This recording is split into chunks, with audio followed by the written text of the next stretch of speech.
Imagine yourself moving to a new home in a quiet town in the middle of New York State with your family and kids, so you can enjoy a nice and chill environment in a small neighborhood full of kind people, and for a while everything is good and well. But the idyll doesn't last very long. One night, you start hearing strange noises like a faint knocking up from the second story of your house.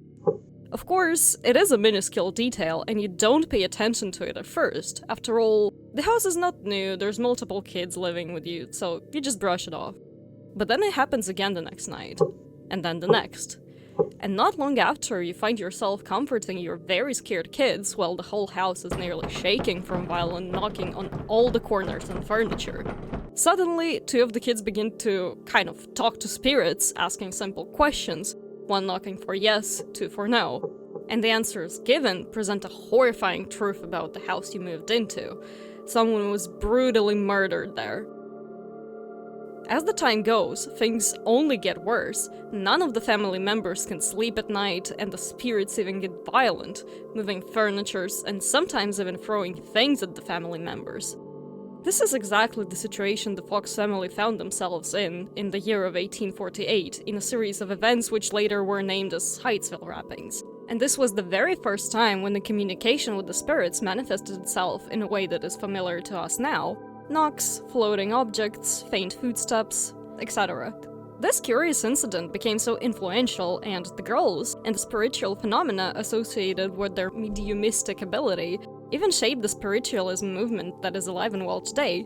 Think of ghost hunters, they still constantly encountered the very same things that initially terrified the Fox family in 1848. And later made both Fox sisters and their older sister Leah incredibly famous because of their ability to talk with the spirits. It's curious that phenomena associated with the spirits remain surprisingly constant along the years.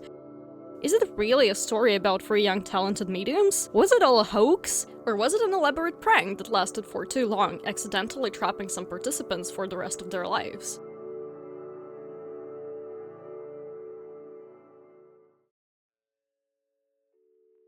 Hello, fellow humans, and welcome. I'm sorry, but I will kill the suspense right away. A prank by two young girls that went way out of control because some people knew how to take advantage of those young girls.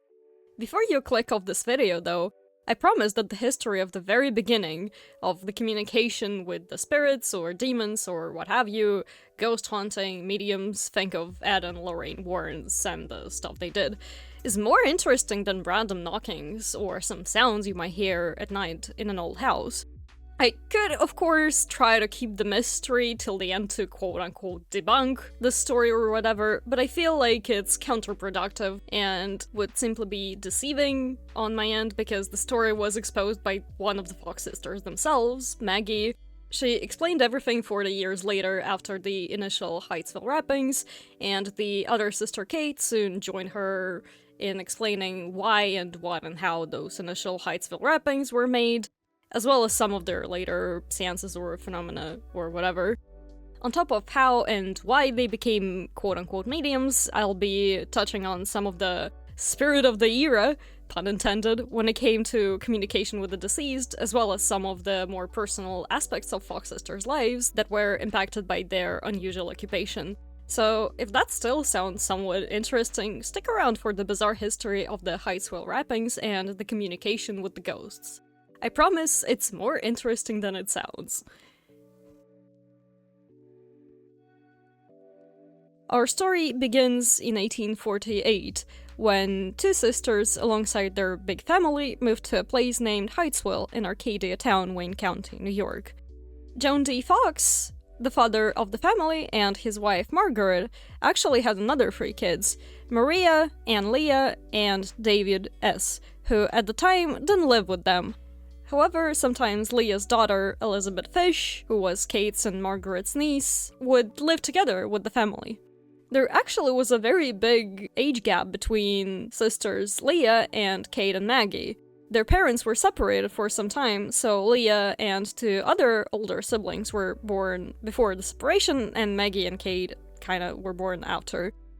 Margareta, or as she preferred, Margaret, was born in 1840, and Catherine, or Kate, was born a year and a half later. At the time, both girls were, quote-unquote, as full of petty devilment as any children of their age ever were. They were very playful and fond of trickery since a very young age. The victims of their pranks were both their mother, who was described as a simple, gentle, and true-hearted woman, and aforementioned niece Elizabeth, whom they liked to scare at night and play some other pranks. According to Maggie, the strange, unaccounted sounds with no clear source that later would transform in Hydesville rappings began with attaching apples on a string beside their bed and quickly dropping them repeatedly in the middle of the night. All just to scare Elizabeth or puzzle their mom. Those noises could be easily mistaken for door knocks, rappings, and whatever your imagination was capable of. And in case if the girls were suspected, which they probably were a lot, apples could be easily hidden under the sheets, and this plan was indeed successful. Even at this stage, the interest started to slowly reach people outside of the Fox family. Their neighbors, for example, were perplexed at the strange sounds that sometimes their mother would talk about or that sometimes could be heard when they were visiting the house. When the family moved to Hydesville on December 11th in 1847, actually, the strange sounds kinda began from day one, or rather, night one. The mother later published an account of these sounds, which was used as proof later by spiritualists. In her words, sounds were difficult to locate, and sometimes it seemed that furniture moved, although she later said that after examination, everything was in place. The children seemed to be scared too, so they moved in the same room where their parents slept, but the sounds continued. On the third night, Kate asked somebody named Mr. Splitfoot to do as she did, and then she clapped her hands, which was followed by the same number of raps. Then she asked this entity to count to 4, and sequence of raps followed, doing exactly what Kate told. Their mom then asked their kids' ages, and miraculously, she was given the correct answer to all 3. Rappings would pause between to distinct one kid from another, and in the end, the mother hears 3 distinct raps after a longer pause. Her younger child tragically died at the age of 3. She then asked if it was a human who answered her, and after no answer, she asked if it was a spirit, and 2 raps followed. After some more questions and answers, it was determined that it was a 30-year-old man who was murdered in the same house, and his remains were in the cellar. The question, will the spirit still answer if neighbors were called to listen, received a positive answer as well. This unsurprisingly caused a great excitement in the neighborhood where generally nothing ever happened. It was your average, boring town. So, such unusual events naturally quickly attracted attention of quite bored people who lived there. Unintentionally, the mother kinda gave the girls the nudge in the quote-unquote right decision or direction, but it wasn't malicious whatsoever. Their mother would ask spirits various questions when the whole family was sitting in the circle in a dark room, and spirits were supposedly answering her questions with numerous raps. The girls went on with it, and quickly enough, so many people have heard those rappings that the girls were now becoming sort of local celebrities. Only after less than 2 weeks after these events begun, one of the neighbors, William Dusler, I'm sorry if I'm butchering the surname by the way, wrote a little entry about the peculiar phenomena at the Hydesville. His wife's friend was very excited to go over to Miss Fox's house, and Dulzer's wife consequentially wanted him to go with her as well. At first, when he heard the details of this miracle, he laughed, but still agreed to go. This was about 9 o'clock in the evening. There were some 12 or 14 persons in there. Some were so frightened that they didn't want to go inside the room. I went into the room and sat down on the bed, and I heard the rappings, which they had spoken of distinctly.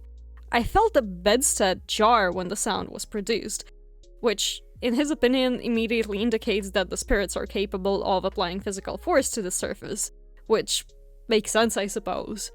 Then he proceeded to ask questions about the spirit, whether it was harmful, to which no noise followed, or if the spirits was heard themselves, to which 2 knocks followed. After asking if previous owner of the house has heard them, 3 violent raps have followed, and Mr. Dulzer felt bed frame jarring even stronger than before. By asking some more questions, it was determined that this mysterious spirit was murdered for $500, and that he was a 31-year-old man and a peddler. That mysterious spirit also correctly rapped the age of people present in the room, and Mr. Dustler at the time was convinced that nobody knew his age. The peddler was supposedly buried in the creek that ran by the house, which led to some people trying to find the remains, but of course nothing was found, except apparently a skeleton of the old horse. An interesting coincidence for sure. Their mother was a very big believer, and all those sounds started to trouble her at the time. She was obsessed with them. And while Leah's book, yes, later she wrote a book, states that their father shared her feelings, Kate later mentioned that he never really believed it all and preferred not to talk about it. Nonetheless, the rumors kept being spread around. The people around started to speculate that the house had a dark past of sorts, and soon enough the story received an incredibly influential development. The rappings easily could remain just a small, local event. After all, some examples of similar occurrences were found throughout history. For example, in 1534, some French monks recorded a conversation with a recently deceased person by very similar raps. Later it was exposed to be a local conjurer. Or a Cock Lane ghost story that were pretty known, but at the same time, realistically, there were little to no similar incidents that were known to the local people at the time because they weren't as wide known and, well, internet didn't exist back then, did it? This story would very likely just slowly fade in obscurity, was it not for their sister Leah. At the time of all of this happening, Anne Leah Fish was 31 years old and lived in Rochester. Her husband left her with her daughter aforementioned Lizzie, but she was described as a very resourceful kind of woman, and she was relatively successful making her own living by teaching music lessons. Before the happenings of Hydesville, she never really showed any interest in spiritualism or ghosts or what have you, and she also allegedly never had any mediumistic talents. It was sometime early in the May 1848 when, during a lesson with her friend's daughter, she got to see a pamphlet by somebody named E. Lewis, who interviewed Fox's family, the mother, the father, and her brother David, about the peculiar happenings in Hydesville. She was really caught by surprise, and hastily set off to her parents' house. After arriving, she soon found out that her family now lived together with David. It is probably at that point Leah realized that this local phenomenon could attract wider public attention.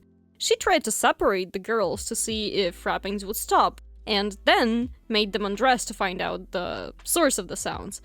Before we move on to the second part, I really see no point in hiding how those rappings were occurring, because there's no real reason to hide it any further. As weird as it sounds, it's just joint popping. The girls would constantly just pop their toes against the wooden floors, and it's really surprising how realistic those sounds seem, because there are a lot of people who can do this nowadays, and there are a lot of people who allegedly still use the very same thing to trick people into believing in ghost communication. And it's really easy to make it to appear that the sound is far away or on the second floor.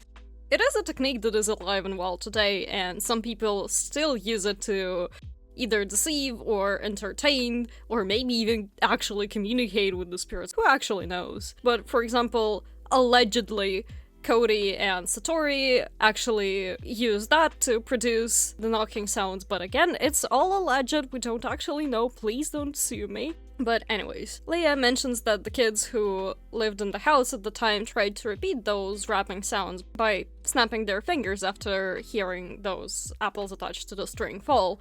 And that's actually how Kate and Maggie got the idea to produce the raps by using their joints. First, they tried it with their fingers and then with their toes, and it was exactly then when they discovered that they can produce loud sounds with their toe joints, especially in contact with a hard, sound-conducting surface like wooden floors. Later, Maggie in her accounts mentions that while she was a kid and of course can't remember all the small details so well, she still insists that her mother's account of the raps were also greatly exaggerated, because she was slightly pressured by the men who desired to make public the details of the rappings and to make money by selling the pamphlets describing them. And after it, her mother's words were also kind of altered to fit the narrative better. Again, the girls themselves never even thought of the spirits until it was suggested by their mother and further perpetuated by their older sister Leah.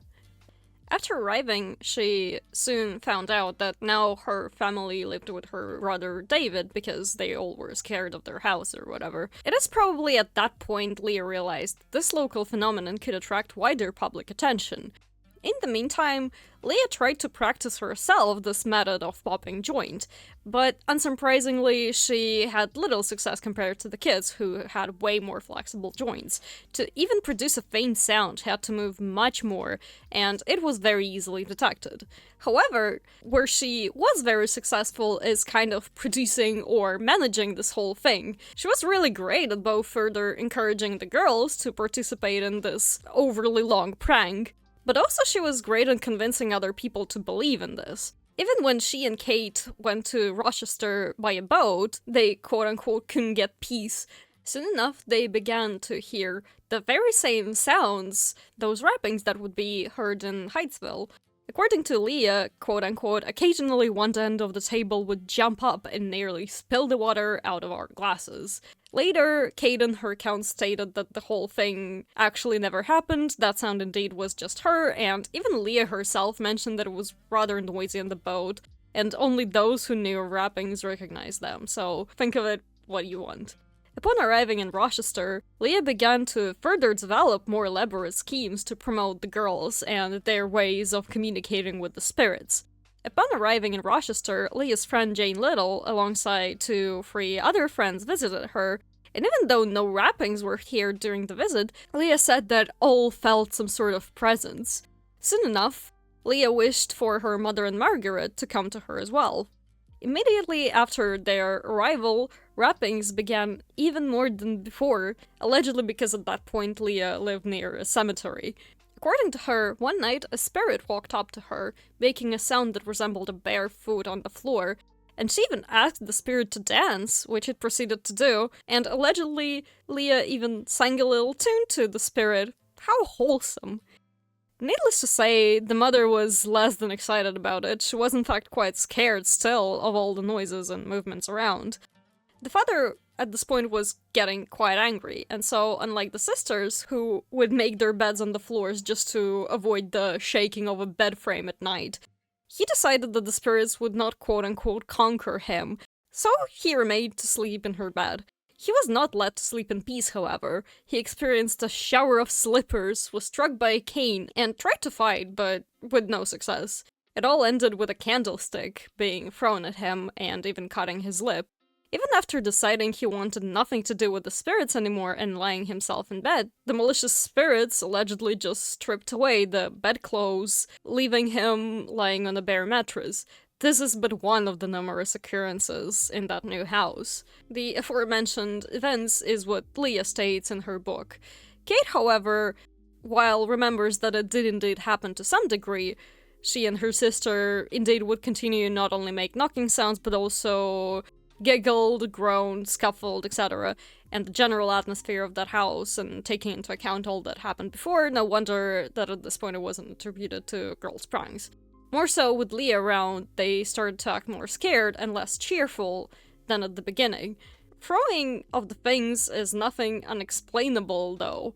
The house was completely dark, and Kate and Maggie even did similar things during their later spiritualist sessions, with far more attention paid to their every movement, and they still managed to successfully deceive a lot of people. So they were pretty talented, I guess. In July 1848, Leah, alongside her sister and her mother, returned to their Hydesville house.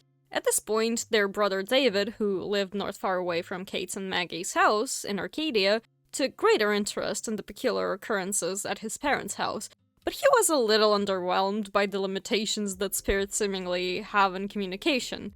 Indeed, all the time, they had to resort to either yes or no, or counting numbers. To get more complicated answers, he suggested to subsequently spell out letters of the alphabet. The spirits would make a sound when the correct letter is spelled.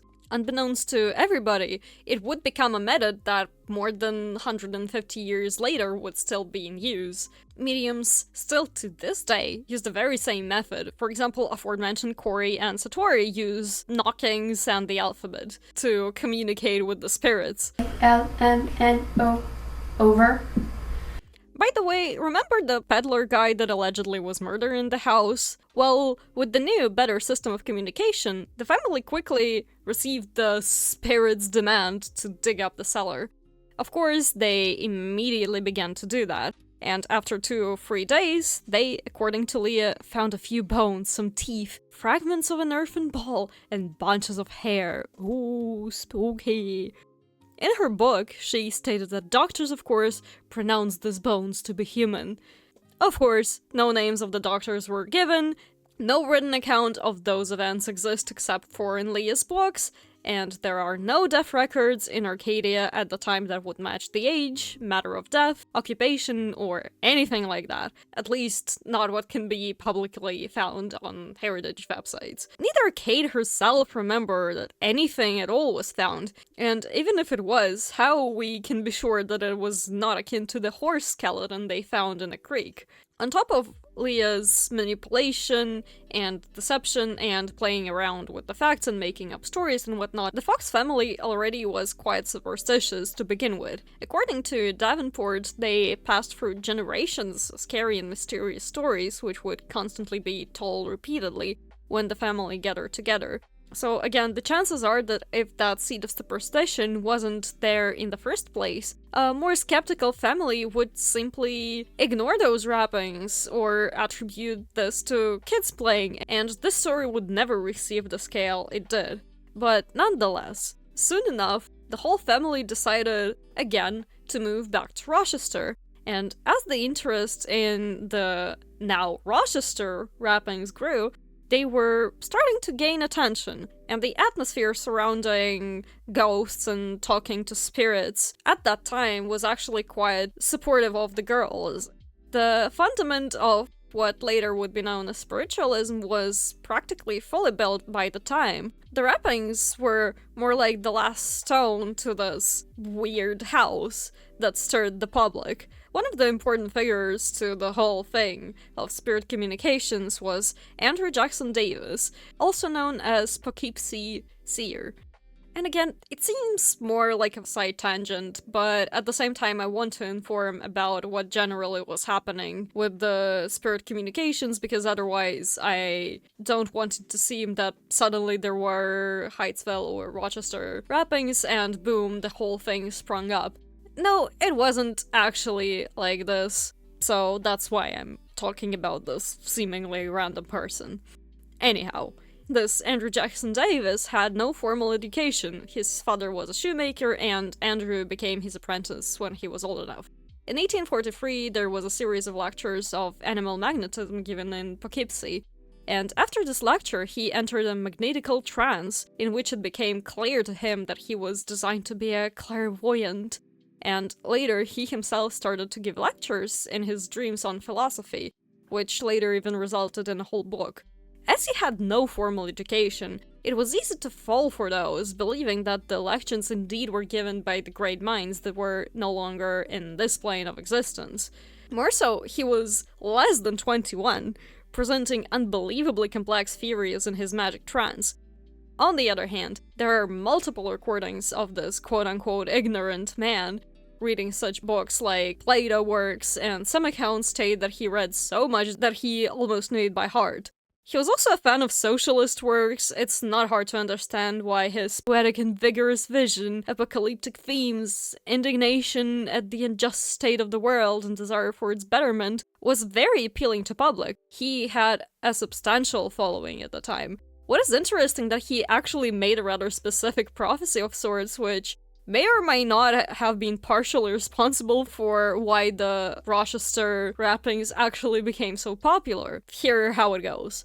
It is a truth that spirits communicate with one another while one is in the body and the other one is in the higher spheres. And this too, when the person in the body is unconscious of the influx, and hence cannot be convinced of the fact, and this truth will ere on present itself in the form of a living demonstration, and the world will hail with delight the ushering of that era when the interiors of men will be opened. Oh my god. And the spiritual communion will be established, such as is now being enjoyed by the inhabitants of Mars, Jupiter, and Saturn. This is certainly a paragraph I just read. The whole Mars, Jupiter, and Saturn things, of course, sound a little bit insane nowadays, but by the time, even scientists kind of believed that there might be life on Mars and even on further planets, so it wasn't really that far-fetched back in those days. He and his followers, after some time, found out that his prophecy kinda was fulfilled in Rochester, and the influx of visitors in the Fox household began to become a little bit overwhelming. The people willing to communicate with the spirit suddenly increased in the numbers quite rapidly, but also there were more and more people who supposedly discovered their spiritual talents, and there were more and more mediums or spiritualists, or people who can talk to spirits, appearing in Rochester and nearby town Auburn. The number of people wanting to visit the Fox sisters was so big that Leah, Maggie, and Kate were allegedly having visitors from the breakfast till the very midnight, and because of that Leah was unable to give music lessons. And it was exactly at this time she started to very humbly accept donations for seances. It is low-key another turning point in the whole story, because before that, they received a lot of attention, sure, but still, it was, first of all, relatively locally still, and it was pretty much for free, just for entertainment. But now, when there was money, and potentially a lot of money at stakes, the things kinda started to change. First of those things being people who wanted either expose or confirm girls' abilities to communicate with the ghosts. The first attempt at that doesn't withstand any criticism, though, and to be honest, doesn't really fall under the category of scientific examination as well. The first such critical or quote-unquote objective observations were done by a group of people whom Leah literally called a committees of friends. And if you don't know, it's not how things should be done. Those people should have been independent with no relations to Leah whatsoever. Unbiased. Probably was the word I was looking for. Anyway, it consisted of a few men named Isaac Post, R.D. Jones, Edward Jones, John Kedzie, and Andrew Clackner. Again, the paragraph I'm about to read supposedly comes from Leah's account itself. They were faithful friends who never permitted anyone to visit us unattended by themselves, or some reliable person, which literally meant that people otherwise would not be able to examine what the girls were doing. But to her credit, I don't think it was meant to be a purely scientific attempt to explain the rappings. Rather, it was an attempt to gain more publicity. The spirits would conveniently spell out the name of the living person they'd want to speak with, and they also affirmed the need in making those events more public by means of investigations that should be performed by some well-known men.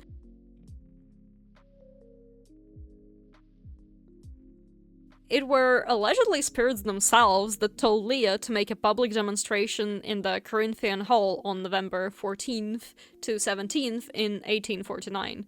The presentation was opened with a lecture on the new scientific discovery, reminding the attendees of some other great scientific discoveries such as those made by Galileo, Newton, or Fulton, and how their discoveries were laughed at the time, after which the rappings were demonstrated, and then in each evening 5 members of the audience were chosen to create a committee to examine the phenomenon. At the first day, about 400 people went to see the miracle, and a lot of them were skeptical. The rappings were heard on the floor, on the walls, on the door, answering the questions with various accuracy, and when a member of the committee placed his one hand on the girl's feet and other on the floor, he said the girl's feet definitely didn't move, but he felt some jarring on the floor. Later, however, Kate herself said that they made an arrangement with a servant to knock on the wooden door from below, specifically when the people investigating them would ask spirits some question. Second day attempts weren't much more successful than the first. Ideas of some mechanisms or ventriloquism were presented. However, remarkably, even more people tried to cram themselves into that hole. The girls were examined quite literally from head to toes. Their dresses were checked for lead balls, they were standing on a pillow, etc. But nothing was found. And at least some members that were chosen for the committee declared that the girls were genuine. And admittedly, a lot of folks weren't very pleased about it. There was an episode where the police had to be called because somebody threw firecrackers on the floor. Interestingly, on the last day of this public session, someone named Dr. Potts apparently cracked the girl's secret and stood up at the Corinthian Hall in front of the audience cracking his toes. But alas, it was too late. The publicity Fox sisters received during those 4 days kick-started an avalanche that could not be stopped by some dude cracking his toes. Again, even though some response to girls' performances were critical, most people were indeed convinced that they were truly talking to the spirits.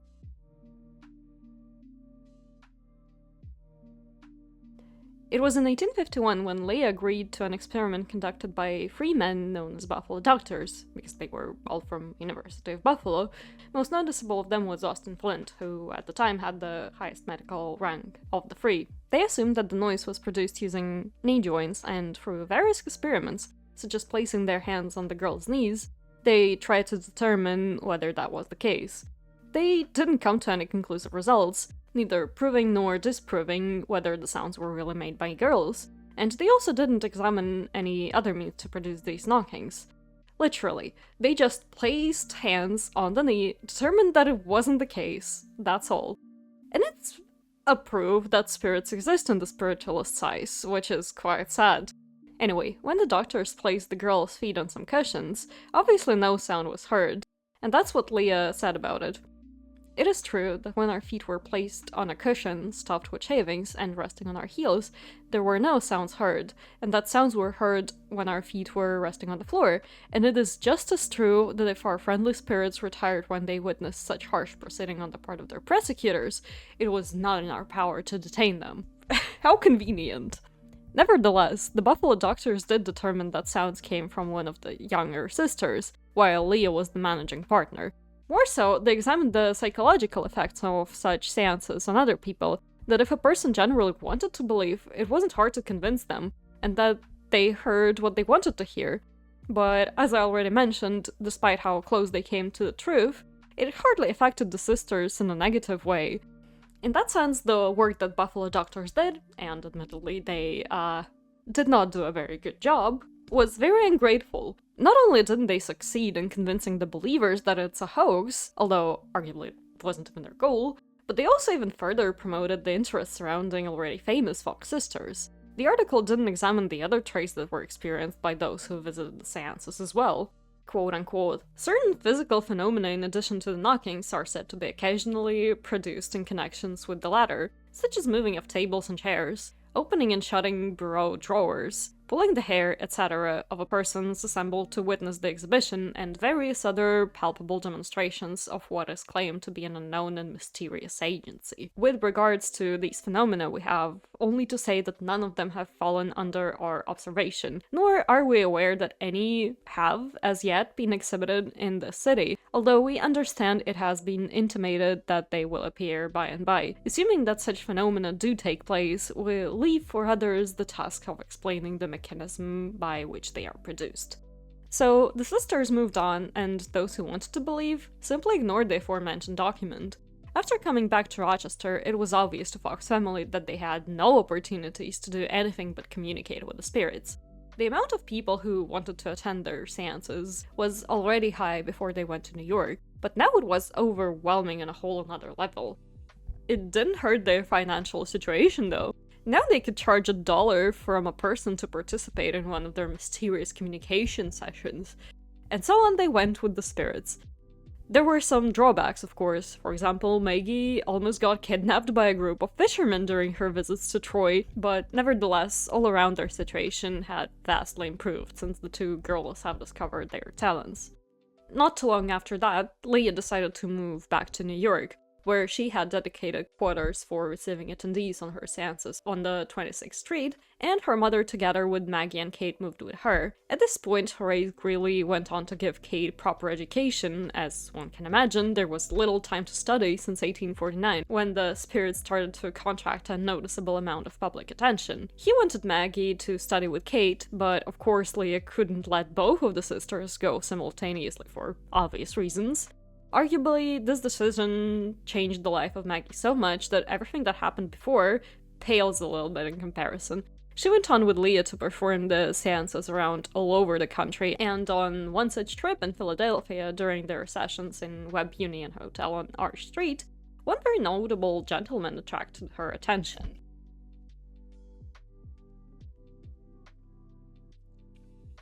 Originally, I intended to make like a whole chapter about Elijah Kane, but I feel like this video has been dragging on for forever, and it already consists mostly of barely relevant information, so instead I'll try to make it as quick as possible to wrap it up, because I feel like it's not that important. Anyway, long story short, late 20s Dr. Kane fell head over heels for Maggie, who was 15, 16 at the time, so not cool. And he began to write her letters and now declaring his love for her. It was very scandalous for a person of high status in Philadelphia to court a medium, and even though wealthy people at the time were sometimes attracted by women who possessed such mysterious power, Kate, for example, later married a wealthy banker, and Leah married an even wealthier banker. It was mostly like a one-time thing, and you were not supposed to, like, actually marry those kind of people. There were a couple of differences for Dr. Kane. First, as already mentioned, his family was one of the most notable in Philadelphian society, and it was quite against the spiritualist movement, possibly because of its connections to the civil rights movements and socialist movements, because those people tended to favor spiritualism. And second, Kane himself never even believed that the rappings were true or that the spirits existed. And he wasn't fond of Maggie's spiritualist way of living either, so what he wanted was for Maggie to abandon her entire life and just, like, marry him. Long story short, it did not happen. They backed and forthed. Kane died in 1856 and left Maggie with a broken heart, a court case with Philadelphia Orphans Court just to receive her promised part of the interest, as well as some other issues with Kane's family, like Maggie was refused to get her love letters from Kane that he wrote to her a while back, and also she was not mentioned in the memoir about the Kane, like, at all, even though she played quite an important part in his life, and her memoirs were also prohibited from being printed for quite some time, so it did not turn out very great for her. And that's going to be quite a theme for both of the girls, except for Leah. Spiritualism did not turn out great for them. They both suffered from alcoholism, and Kate had some issues with the court, with the custody of her children as well, so it all quite sucked for them after all. So eventually Maggie decided to give, like, an explanation what actually happened, and this is, like, the Davenport's statement. This book, I've been using it quite a lot throughout this video. There's a great account of all the psychological tricks that the girls used, and overall, there's no happy ending here. It is quite a sad story. Again, I don't want to go into details because this has been quite the long video, but sure enough, the spiritualism quite literally destroyed the lives of these girls who were quite young at the time when it happened. Like, Leah was the only adult who was coordinating this stuff. I mentioned multiple times that they were, like, 9 when they started getting more popular, and they just did not have the opportunity to try anything else in life, and for the matter of fact, they were women, it was 19th century, so, like, what other choices did they have? Like, they could either do that or, you know, become wives, I guess. Sorry if this ending has been quite hectic, but there's not much after it. Like, Kate went to participate in the spiritualism movement afterwards, then she joined Maggie on her statement to Davenport. So why did I even make this video? It is not an investigation, as Fox sisters themselves admitted the fraud, and it was thoroughly exposed at the time when it was happening more than 150 years before.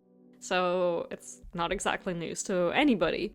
Same goes for their techniques. It's not exactly a mystery how they did it, and quite frankly, their techniques aren't exactly the most interesting in the world. What they did is, in my opinion, still quite boring compared to other mediums, for example, like Eva Career, who was so utterly bonkers with her seances that even most interesting seances of Fox Sisters pale in comparison to Eva's most boring ones. But as so often with real-life stories, this one, in my opinion, is more interesting in context of modern spiritualist beliefs. First of all, somehow people still find rappings and alphabet readings impressive. There are still quite some mediums that do it. I already mentioned a couple throughout the video. Second, I really dislike the idea of profiting on one's grief, and this is the most controversial part of mediumship or spiritualism or whatever do you want to call it, because it inherently designed to profit from people who lost loved ones. And again, as I already stated before, it just comes off as quite exploitative.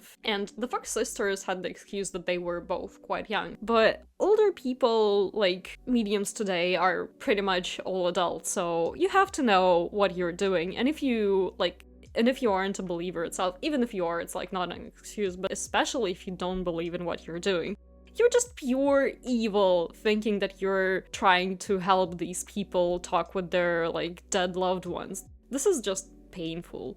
So I guess the whole point of this video was to remind that the foundation of the spiritualism is a hoax. It was admitted to be a hoax by both of the participants, so why should anyone trust everything that came afterwards? And of course we should look at every case separately, sure, but isn't it a little suspicious that after this case became so popular, so many others suddenly discovered that they have an ability to talk to spirits as well? Like, where have you all been before that?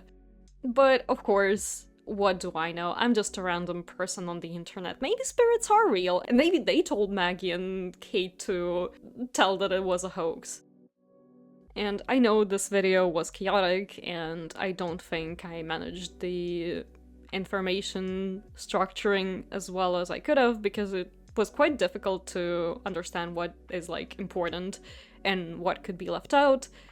But yeah, after like half a year of struggling, there it is, this video is finally done. And next topic probably would be way more lighthearted, and I hope it's gonna be more interesting than this, because it ended up being quite boring in my opinion, because there's like a lot of politics and not so much of like mystery. I just wanna do something that is not as research-based next time, because structuring information is probably not my strongest point. Anyway, I hope you enjoyed this video, and I hope to see you next time. Bye!